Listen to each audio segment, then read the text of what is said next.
Okay, great. Well, thank you so much for coming. I'm really excited to be able to share this time with you because it was such a thrilling trip for me. And I owe thanks to my son Robert, who took my favorite videos and stills and put them together in a video, which is what I'm going to show you. It's 33 minutes long, but there isn't much narration to it, so I thought I would give you just a brief overview of what you're going to see once the video starts. So this was last August when I went. Oh, and I also have to say thank you to Alexander because he made it work on this TV. Thank goodness. So I went in August and it was winter there. We went to the southern part of Africa, to Zambia and Botswana and South Africa. 4 different locations that we stopped at. And the first 3 were very wet. I think we were sort of between the wet and dry seasons, so there was lots of water. And the last one was in the Kalahari Desert, so it was very dry.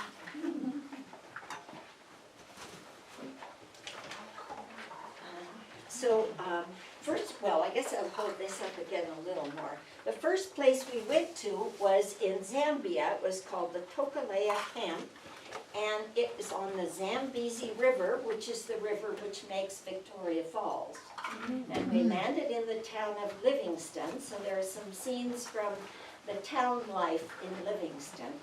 And I have to say, I think when the world all falls apart, and everything stops working, these people are going to keep going because they know how to make it work with very little in the way of resources. They were amazing, amazing people. So Tokalea was in a preserve called the Mosi Oa Tunya Preserve, which is the local name for the Victoria Falls, and it means smoke that thunders, which is very true. The second place we went then, we went on to Botswana, and we went to the Savuti camp, which was also on the water, on a channel called the Savuti Channel. And that was probably the most exciting part of the trip for me, because we spent one day, or part of a day, watching 4 lionesses and 8 cubs, just playing in the grass, and they were totally unaware of us. And they were as close as I am to that closet. So it was very exciting.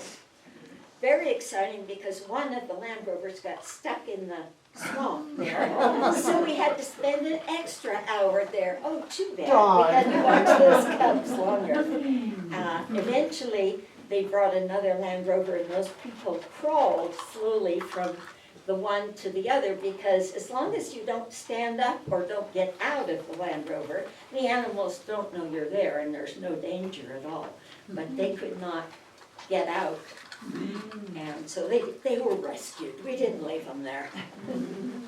The next day in the Savuti camp, we saw the other half of the lion pride. We saw the 2 male lions and 2 of the females who had not had babies. And we watched them. We followed around. The Land Rovers are able just to follow around through the bush and keep a respectable distance, but get quite close to the animals. So that was pretty exciting. We went on to another camp in Botswana called the Quetsani camp, and that's in the Okavango Delta. The Okavango Delta, like the Truckee River, does not flow into any ocean. Instead, it fans out over a large area with waterways and islands, and so the land there is very watery. So we saw, again, hippos and crocodiles and elephants bathing, and then lots of other animals, as you will see. The highlight of that particular camp for me was wild dogs. We parked next to a den, which was had been an anthill, and the dogs had converted it into their den. There must have been maybe 40 or more dogs there. The adults were just having a rest in the grass, and puppies of all ages were just tumbling around and chasing each other, and it was very fun to watch. The next day we saw those dogs again in a very different circumstance. They were on a hunt. And they had singled out a single antelope, oh dear, I'm trying to think, lechwe. We learned about a lot of different antelopes, but a lechwe likes the water and spends a lot of time in the water. They had trapped a lechwe into a waterway, and we were parked next to it, and there were dogs, wild dogs on both sides of the waterway running up and down. The lechwe would try to get out, and they would come at it, and it would go back in. The guide said that the dogs wouldn't go in the water because they were afraid of crocodiles. Apparently it didn't bother the lechwe, however. So to add to that particular exciting moment, there was a herd of wildebeests on the other side of the river, and wildebeests don't like wild dogs because they threaten their young. So the dogs would chase the antelope, and the wildebeest would chase the dogs. And we sat there for a very long time watching this drama, which was like a National Geographic movie, really. Watching and wondering what's going to happen. Eventually we left because it was time to go back for lunch. So we never found out whether that lechwe turned out to be the meal for those puppies we'd seen the day before, or whether it managed to get out among the wildebeest and escape. I was sort of rooting for the dogs, I have to admit. After seeing those puppies, I knew they had to eat. Yes, they do, which is brings up one of the things that I sort of got from this whole trip was the whole business of life and death in the wild, and how, you know, it isn't a Disney movie. It's real. That lion pride that we were so excited to watch. We were told that there was another group of male lions, probably headed this way, would probably arrive at some point and take on this lion tribe and pride, and it would not be happy. I'm glad we didn't see that. But I sort of enjoyed getting this realistic view of the world. Hard, but real. Our final camp was called the Tarkuni Camp, and it was in the Kalahari Desert in South Africa. And it was a very different kind of countryside. Now we're in the desert. Lots of red sandy dirt everywhere and low hills. It actually didn't look that different from Nevada in some ways.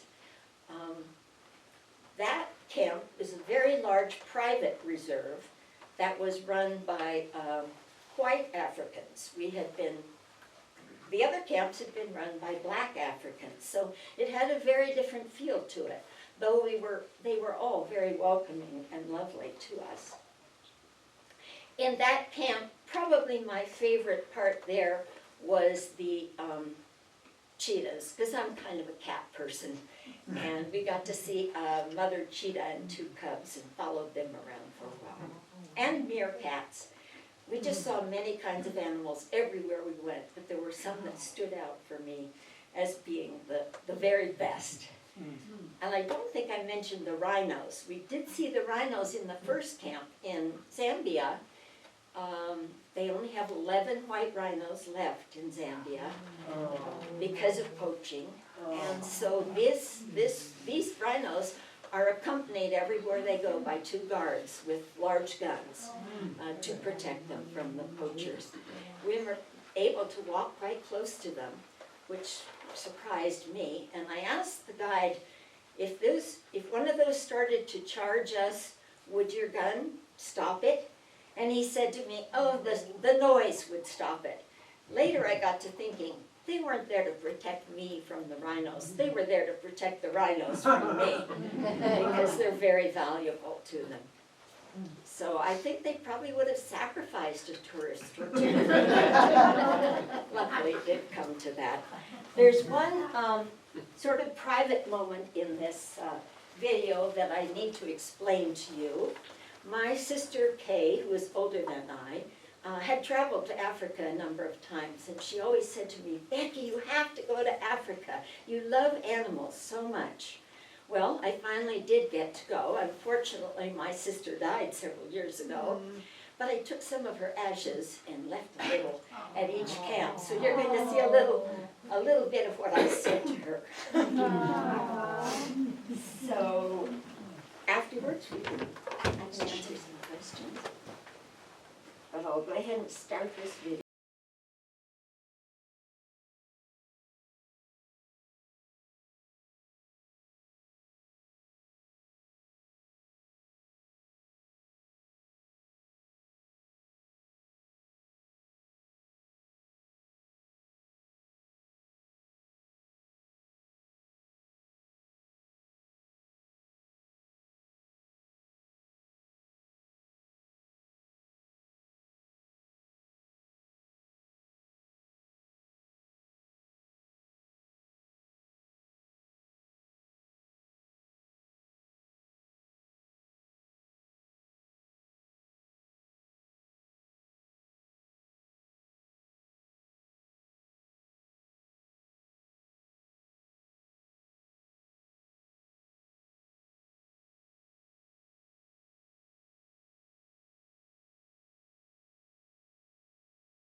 stuck on the sand. That time was on the sand. It got stuck.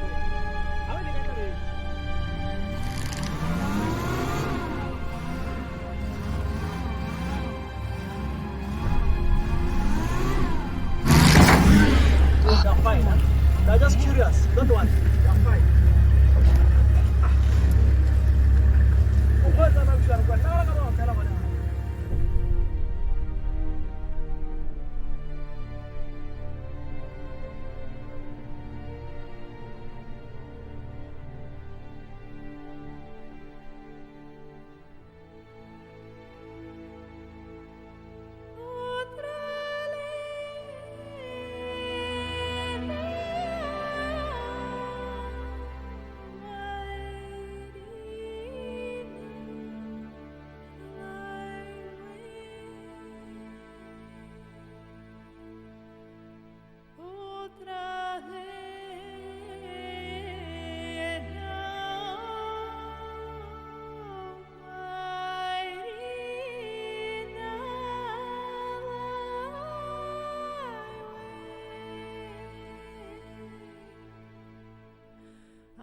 Wow, it's a good one, huh? Yes.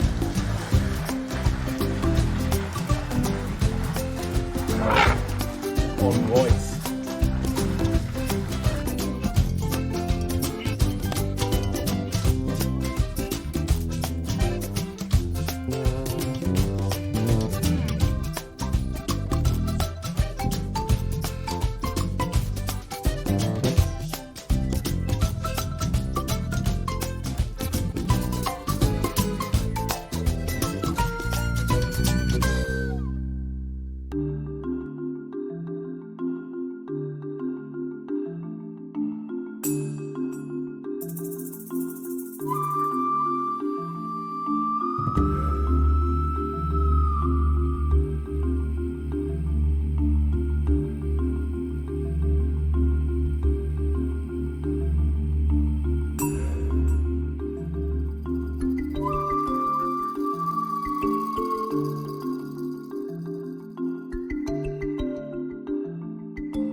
just antelope Yeah, right there.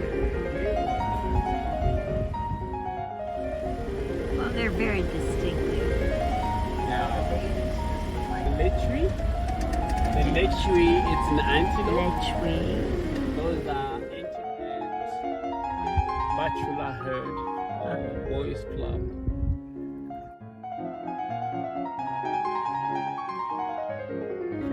There's a stork on You our see? drive from the That's a very nice picture. airstrip to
water sage, used for mattresses, among other things.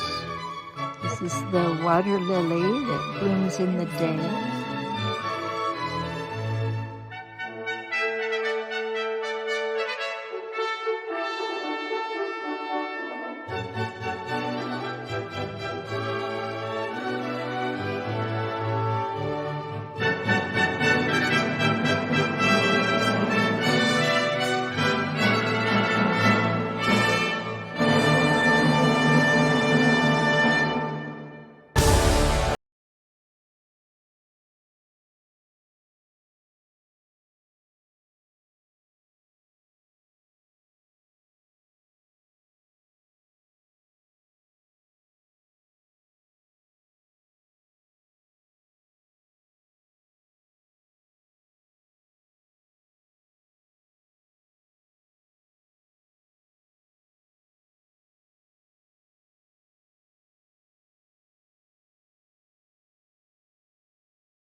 What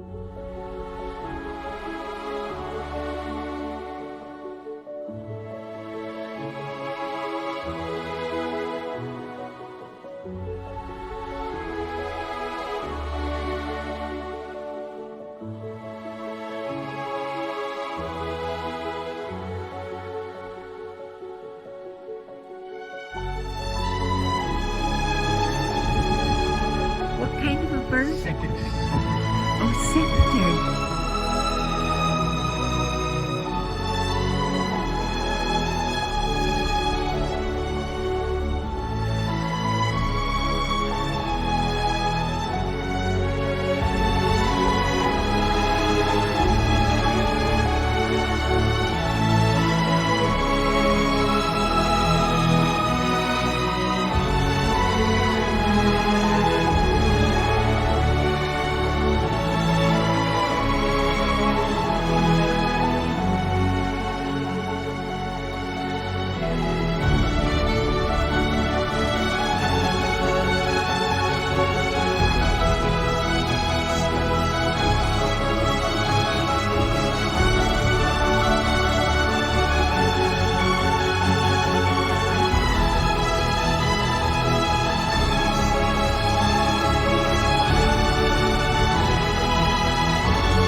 Were the colors as vivid as they look in the movie? Yes, yes, it was surprising to me to see so many kinds of animals and be able to get so close to them. I didn't expect that. Pretty amazing. Who was your tour with? Yeah, that's what I was gonna ask. The company is called Frontiers, and it's out of Pittsburgh. And this particular tour, the owners, two of the owners of the travel agency were on the trip with us, and they had designed this trip for two couples of their best friends. So it was really special all the way, because they had set it up to please their friends. And then my friend that I used to work with up at the university has moved to Florida, and she called me and said, I'm the 9th person on a 10-person safari. I can't go unless I find a partner. Would you like to go to Africa? Yes. And then the other couple were her sister and brother-in-law, who own a resort in Belize, and the owners of the travel agency were familiar with that resort and often sent people to that resort. So they all kind of knew each other. But they were very friendly, and they were all younger than I was too, by quite a bit. But they were really nice, very nice. Some impressions that I came away with. I mentioned it earlier. The people in Zambia and Botswana, I was so impressed with them, with their resourcefulness, with their dedication to setting aside land and preserving the animals and preserving the habitat. And this was hard for them because some of them have farms and the elephants could wander back and forth through their farms. And so it took a sacrifice for them to do this. But I think both of those governments have decided that ecotourism is their future. That there are mines, but the mines don't last forever. Botswana was particularly interesting. We were told a little of the history. In the early 18th century, when Africa was being colonized by European nations, the chiefs of Botswana, 3 of them, traveled to England and met with the king and said, would England take on Botswana as a protectorate? And that turned out to be a very happy situation for all of them because they never had to have a war. They didn't get colonized by other people. The animals didn't get wiped out quite as much. And then at some point they came to an agreement to become an independent country. But they like their government. Now, did you ever hear anybody in the world who likes their government? The Botswanans have a lot of faith in their government. It's a parliamentary process, and those who sit in parliament are the chiefs from the 12 different tribes of Botswana. So I'm really impressed with how they have blended their own culture with the necessity of making a living, and so enjoying bringing in tourists. We had people in the airport come up to us and say, oh, we love you, we're so glad you came, come back, please. So it was a very happy circumstance. South Africa had a different flavor for me. The place we stayed, this gorgeous resort, it was in a more than 200,000 acre preserve, was called Swalu, like my hat says. And it was owned by a single family whose dedication was to preserving this piece of land. And so they had dug deep wells in order to keep the water holes open year-round. And they restricted the number of people who could come in. They were open to all kinds of research teams that came in to do things. They made it a very luxurious place to go to, probably very expensive too. The people who ran that camp were South African natives, but they were white.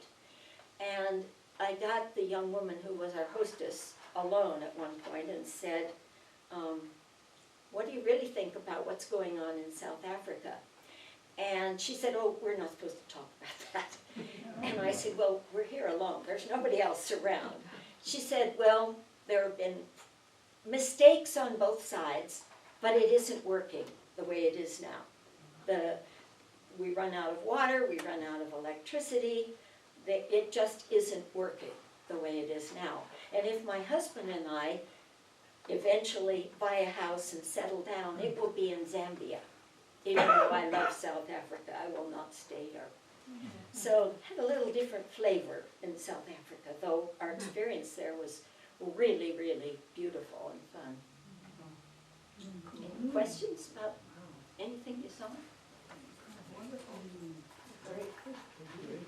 Well, thank you for you. Yes. It was who put the video? My son, Robert, Sarah Linda's brother, he has made videos of all of our family vacations, and he's really good at it, as you can tell. He finds appropriate music and puts things together in sort of dramatic, fun ways. So yeah, he made the video.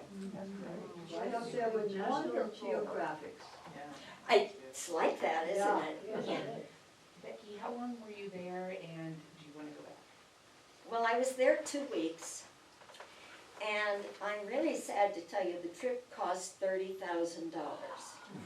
So my guess is I won't be going back.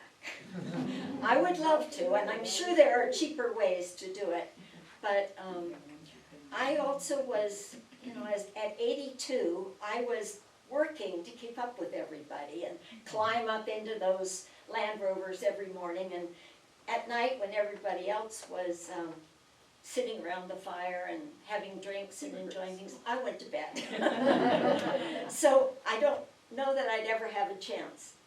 If it were easy, and affordable, I would love to. It was amazing. Yeah. When people travel to Africa, is where you went, is that the main place where tourists go? Well, I don't know. South. I'm not an expert. I know a lot of people go to Kenya and Uganda. That was my sister's favorite because she got to see gorillas and she loved that. I think there's travel all over Africa. The first 3 camps that we stayed in were run by a company called Wilderness, and it was formed by guides who got together to develop a, what do they call it, a hospitality conservation company. And so they have camps all over the world in wilderness areas. And they work very hard to employ local people, to use local resources, and to not disrupt the life that's there. So going to a wilderness camp, I would really highly recommend any camp run by that company. I also understand that OAT, overseas, what is it? Adventure travel.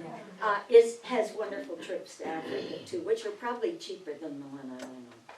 Yes. Not necessarily, because I went to South America on one of those. Oh, yeah, OAT. and it was expensive too. They're always expensive. Yeah. A friend of mine did a video show last night of her trip to the Antarctica Wow. on one of those ships that goes down there. Uh-huh. And it cost $28,000, so you're in the same ballpark. Yeah, yeah, it was, She was it there took, 2.5 weeks.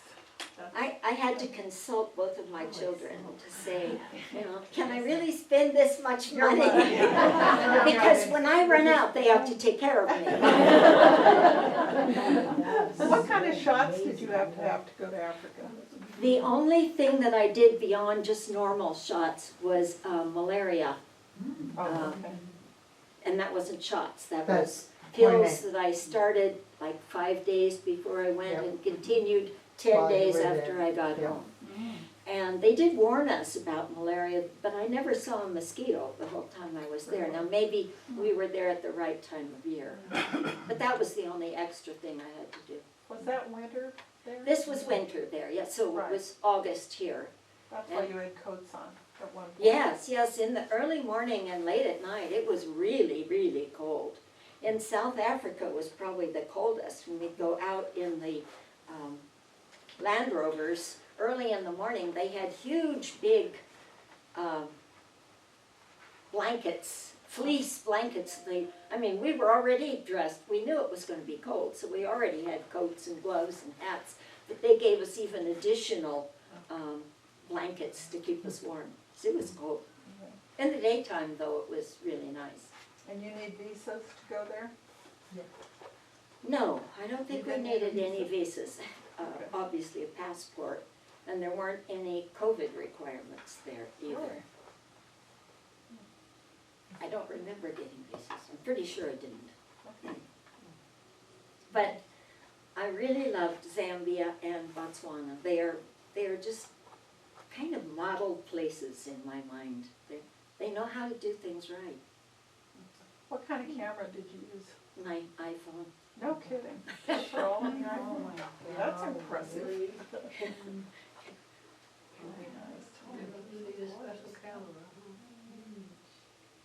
Beautiful. I appreciate sharing it. I love sharing it with people. So thank you for coming. Well, thank you. Thank for you. sharing. You're welcome.